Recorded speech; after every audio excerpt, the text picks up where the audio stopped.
যুক্তরাষ্ট্রের অভিবাসন নীতি পরিবর্তনের দাবি জানিয়েছেন দেশটির ভাইস প্রেসিডেন্ট জেডি ভ্যান্স। তিনি বলেছেন, গ্রিন কার্ড থাকলে কারো অনির্দিষ্টকালের জন্য আমেরিকায় থাকার অধিকার নেই। এর আগে president Donald Trump gold card চালুর চিন্তার কথা জানিয়েছিলেন। ফক্স নিউজকে দেওয়া সাক্ষাৎকারে ভাইস প্রেসিডেন্ট ভ্যান্স বলেন, একজন গ্রিন কার্ডধারী অনির্দিষ্টকালের জন্য যুক্তরাষ্ট্রে থাকতে পারবেন না। দ্বিতীয়বার ক্ষমতায় এসে প্রেসিডেন্ট ট্রাম্প অবৈধ অভিবাসীদের নিজ নিজ দেশে পাঠানোর প্রক্রিয়া শুরু করেছেন।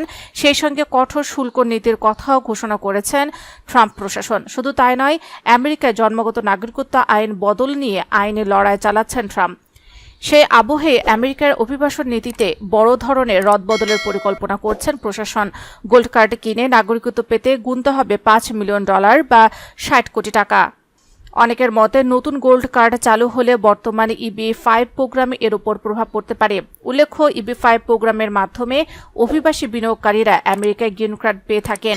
নতুন গোল্ড কার্ড চালু হলে EB-5 প্রোগ্রাম আর থাকবে না বলে ধারণা করা হচ্ছে।